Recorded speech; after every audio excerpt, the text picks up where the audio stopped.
मैं आप लोगों के माध्यम से भी पूछना चाहता हूँ और बताना भी चाहता हूँ कि मुझे विधायक 4 साल की एक उपलब्धि भी गिनवाए कि सोनीपत के लिए मैंने ये की। मतलब कहने को एक भी उपलब्धि हमारे सोनीपत के विधायक की है नहीं। और सेम मैं बताना चाहूंगा आपको कि सेम मेयर का 2.5 साल बने लगभग मेयर को हो गए, एक भी उपलब्धि वो बता दे कि भी मैंने सोनीपत के लिए ये किया है। ऑफ द रिकॉर्ड एक दो बार जैसे मिलना हुआ तो मैंने उनको सुझाव भी दिया।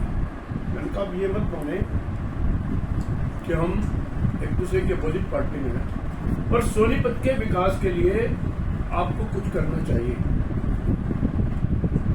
यानी सोनीपत में इतने सालों से हम रह रहे हैं, आज जो सोनीपत की दुर्दशा है वैसी दुर्दशा हमने कभी देखी नहीं है। इस बात से मुझे लगता है आप भी जरूर सहमत होंगे। यानी जो सड़कों का हाल है, इतना बुरा हाल सड़कों का, और सोनीपत में उसके अलावा भी बहुत से ऐसे मुद्दे हैं, ज्वलंत मुद्दे हैं। सोनीपत में ट्रैफिक की व्यवस्था दूसरी एक जो है बहुत महत्वपूर्ण विषय है, जिसके ऊपर के इन सबको काम करना चाहिए था। जो इन्होंने अपने चुनाव में वायदे किए थे, एक भी वायदा उसने पूरा नहीं किया, ना विधायक ने किया ना। तो मैंने एक सुझाव दिया था, बल्कि जब शुरू में कमिश्नर सोनीपत में आए तो मैंने उनको एक 13 सूत्री कार्यक्रम बना करके दिया था। उन 13 सूत्री कार्यक्रम के अंदर कमिश्नर साहब ने कुछ काम करवाने का प्रयास किया। इन बिटवीन उनकी यहां से बदली हो गई और उसके बाद यहां पर ये मैडम मोनिका गुप्ता जी कमिश्नर बनकर के आ गई। और दुर्भाग्य है इस बात का भी कि उनके समय भी एक भी काम ऐसा कोई जो हमने उसको प्रलोभ किया था, एक भी काम उन्होंने करने का काम नहीं किया। कहना चाहता हूं, मतलब केवल मात्र हमारे मेयर को ऑफिस में बिठा करके 2-2 घंटे उससे चर्चा करके हमारे पार्षदों के साथ भी भेदभाव का उन्होंने प्रयोग किया।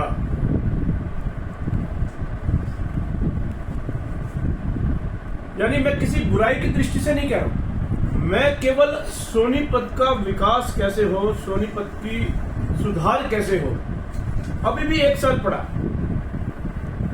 जब अनऑफिशियली मैं बात करता हूं इन लोगों से तो कहते हैं सरकार हमारी नहीं है इसलिए हम विकास नहीं कर पा रहे। मैं उनको कहता हूं कि मुख्यमंत्री जी ने हर विधायक को, चाहे वो विपक्ष का विधायक था या पक्ष का विधायक था, सबको 5 करोड़ रुपए की ग्रांट देने का काम किया। उन्होंने उस 5 करोड़ रुपए को कहां लगाया जरा वो बताएं तो सही। मैं आपके माध्यम से पूछना भी चाहता हूं। दूसरा, मेयर ने जब पहली मीटिंग हुई हाउस की, उसके अंदर एक बजट अपना मेयर ने अपना अलग से करवाया था। आपको भी ध्यान होगा, आपने भी लिखा था पत्रकारों में। उस बजट को उसने किस वार्डों में लगाया, मैं ये भी पूछ, या केवल चंद वार्ड जहां पर उसने उस पैसे का उपयोग किया केवल उन वार्डों में लगाया था क्या? हमारे पार्षदों के साथ भी भेदभाव किया गया, ये बात मैं आपको विद ड्यू रिकॉर्ड बता सकता हूं। और ये प्रश्न हर हाउस की मीटिंग में हुई। मेरी पर्सनल मोनिका गुप्ता जी हमारी जो यहां पर वो थी कमिश्नर थी, उनसे मेरी व्यक्तिगत बात हुई। उन्होंने मुझे प्रॉमिस किया कि नहीं, सबके साथ हम जो है ना, जिनके काम बाकी रह गए हम उनको पूरा कराने का काम करेंगे। पर आज तक की उसमें आप उठा करके देखोगे तो जो कांग्रेस प्रत्याशी जहां जीते हुए उन वार्डों के कामों का अमाउंट देख लें और हमारे पार्षदों का अमाउंट देख लें, उससे आपको ये पता लग जाएगा कि कौन से वार्डों में काम अधिक हुए। यानी जो बजट में लगाने का प्रयास किया, ये बात मैं आपके माध्यम से पब्लिक को, जनता को बताना चाहता हूं। फोटो खिंचवाने के लिए रात को 10 बजे हमारे मेयर पहुंच जाते हैं सड़कों की, जहां पर सड़कें बन रही हैं, और 2 दिन के बाद वो सड़कें टूट करके उसके अंदर चेपी लगती है, तब तो आकर के अपनी शक्ल भी नहीं दिखाते। यानी ऐसी दुर्दशा तो मैंने किसी भी राज्य में देखी नहीं, किसी भी विधायक की उसमें देखी नहीं कि 1 रात 2 रात पहले सड़क बने और उसके बाद उसके अंदर टूट जाए और उसको जो है उसकी रिपेयरिंग के लिए उसकी रिपेयरिंग होनी शुरू हो जाए 2 दिन के अंदर। क्या केवल फोटो खिंचवाने से काम चलेगा? क्या सोनीपत की जनता की सुध लेने चाहिए? नहीं तो सोनीपत की जनता एक ऐसे आईना है कि जिसके अंदर इनको बहुत जल्दी जो है समय आने वाला है, इसको धरती में धूल चटाने का काम भी सोनीपत की जनता करने वाली है। दूसरा एक विषय, अभी मैंने इनका एक भाषण सुना, अखबारों में भी छपा हुआ।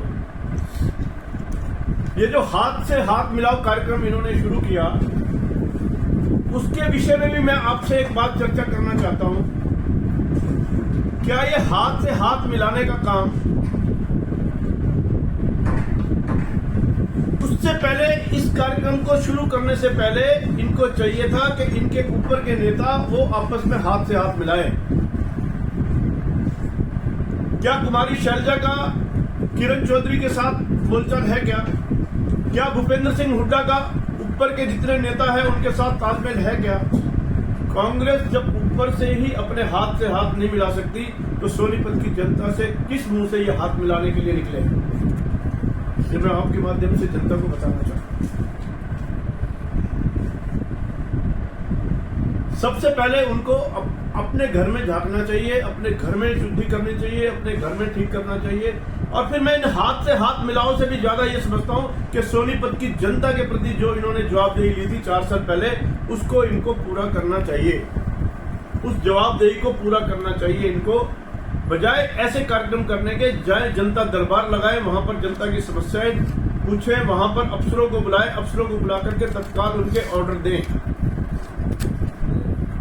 आज एक भी वार्ड ऐसा नहीं है, मैं हर वार्ड में, मेरी दिन प्रति की जो दिनचर्या है वो ये है, हर वार्ड में मेरा चक्कर लगता है, कहीं सीवर की, कहीं पानी की व्यवस्था।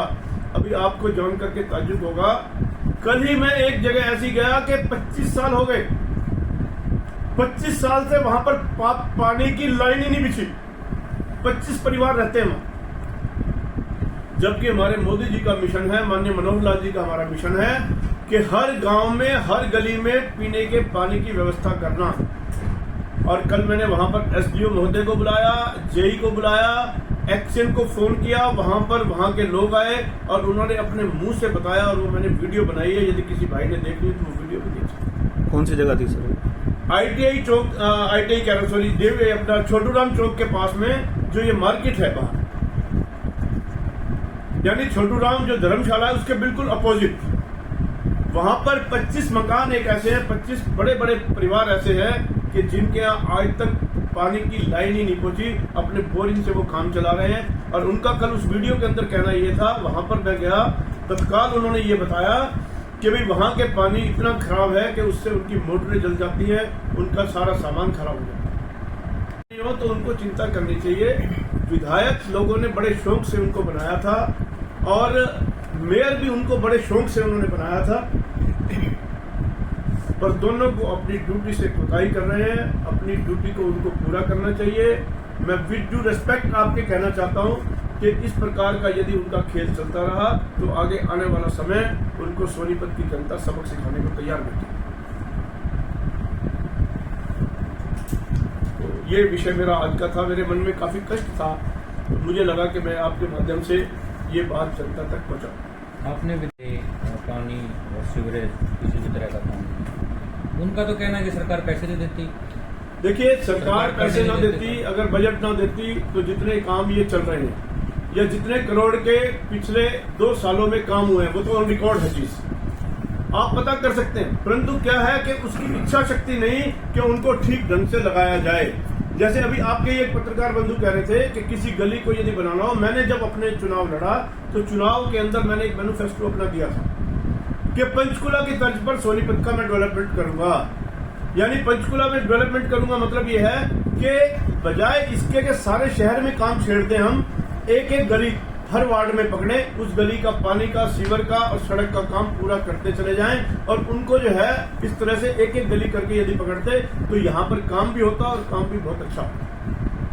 सर जी, आपने जो ये बताया कि अधिकारी जो प्रॉब्लम है, अधिकारी आपके पार्षदों की न सुनकर दूसरे सुनकर, तो सरकार आपकी सब कुछ, आपका फिर भी अधिकारी आपकी, इसका मतलब सर नहीं, सुनिए मैं आपको बताता हूँ। अधिकारियों को हमने बहुत ज्यादा अपनी तरफ से उनको काम करवाने का प्रयास करते हैं और वो करते भी हैं, पर जहां पर पार्शियलिटी हमारा विधायक और मेयर करेगा तो नेचुरली मेयर, आज क्या है, आज स्थिति ये है कि मैं किसी संवैधानिक पोस्ट पर नहीं हूं। उसके बाद भी आप देख रहे होंगे सोनीपत के अंदर जितनी मैं चिंता करता हूं, हर गली हर मोहल्ले में जाकर के जो मैं कर सकता हूं मैं करने का प्रयास कर रहा हूं।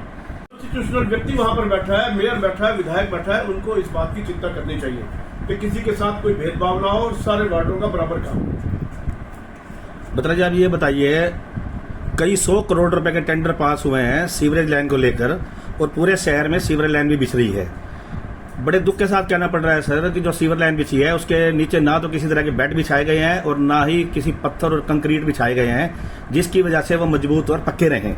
और कई सारे जो सीवरेज, जो बड़े बड़े सीवरेज हैं, उनको जो है टूटे हुए भी है जिसकी वजह से गंदा पानी मिलके आता है और करोड़ों रुपए सर ये बेकार जा रहा है। इसके बारे में आप क्या कहेंगे, क्योंकि अधिकारी भी इसमें मिले हुए हैं और किसी तरह की कोई कार्रवाई नहीं हुई सर। सर देखिए, मैंने एक बात कही, हर वार्ड में मैं जाता हूँ, हर वार्ड की जनता से मैं आग्रह करता हूँ कि जिनके वार्ड में भी जो काम चल रहे हैं उनकी क्वालिटी यदि कंट्रोल में नहीं है तो वो हमारे संज्ञान में लाए, हम अफसर से बात करेंगे।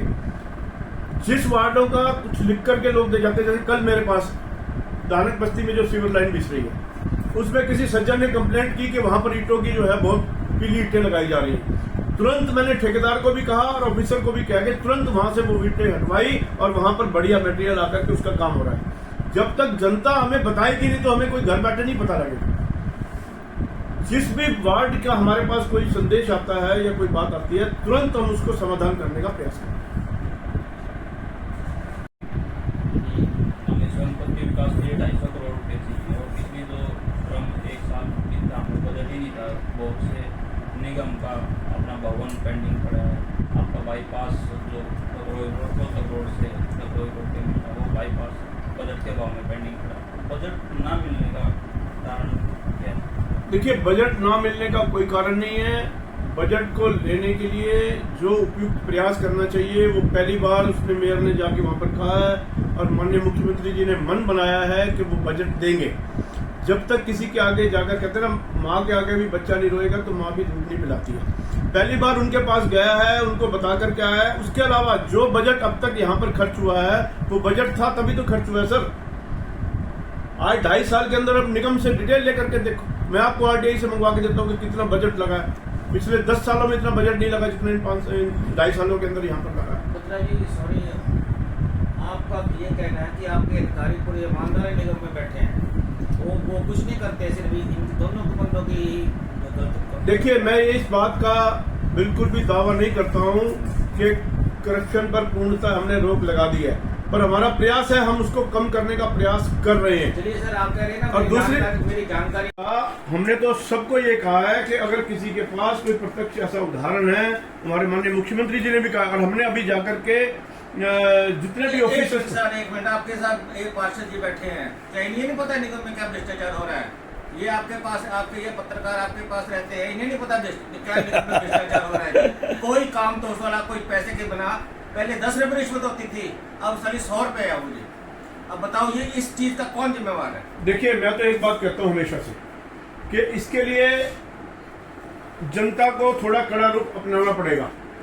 और सुनिए, सरकार क्यों ना अपनाए? सर मैं बताता हूं, नहीं इस विषय में जनता कमजोर होती है बत्रा जी। सर, जनता जब संज्ञान में कोई विषय आएगी तभी तो उसके खिलाफ कार्रवाई की जाएगी। अभी मैं बताता हूँ, मेरे संज्ञान में 2 लोगों के बारे में आया और मैंने तुरंत मंत्री महोदय से समय लेकर के उनको मिल करके उनके विषय में बताया और उनको यहाँ से ट्रांसफर करने के लिए भी मैंने उनसे निवेदन किया। तो हम तो जो कर सकते हैं, देखिए आज कुछ ना होते हुए भी मैं किसी संवैधानिक पोस्ट पे नहीं हूँ, ना मैं किसी सरकार का नुमाइंदा हूँ। उसके बावजूद भी जो मेरे संज्ञान में विषय आता है, अभी मेरे संज्ञान में आया 2 लोगों के विषय में कि उन्होंने महाकरप्शन मचा रखी है वहाँ, तो मैंने मंत्री जी के ध्यान में ला करके उनको यहाँ से चर्चा करने के लिए निवेदन किया। यानी जो मेरे विषय ध्यान में आएगा उसके लिए देखिए मैं बिल्कुल करने के लिए तत्पर हूं। दोनों कांग्रेस के बन गए तो देखिए ये बहुत दुखद है जो भी बात है, ये आपके लिए और आपकी पार्टी ने कोई कार्रवाई नहीं करी जिसने वो किया है। नहीं। देखिए जब तक किसी का विषय क्लियर ना हो तो ऐसे किसी के बारे में कोई एक्शन हम नहीं दे सकते। लेकिन एक मौका था वो बीजेपी के पास, सीनियर डिप्टी मेयर और डिप्टी मेयर अपना बना करके जो आप आज आरोप लगा रहे हैं मेयर पे और विधायक पे, कम से कम वो 2 पद तो हमारे होते और हमारे पास संख्या बल भी था। इसके बावजूद क्या कहाँ कमी मानते हैं? मैं तो बता तो रहा हूँ कि जिस भी सज्जन ने, जिस भी पार्षद ने हमारे साथ धोखा किया है, उसकी जानकारी मिलते ही उस पर तत्काल हम कार्रवाई भी करेंगे। और दूसरी बात एक मैं और कहता हूँ, जानकारी तो नहीं ऐसा नहीं, ये तो आपको है तो बता दो, हमें तो जानकारी नहीं है।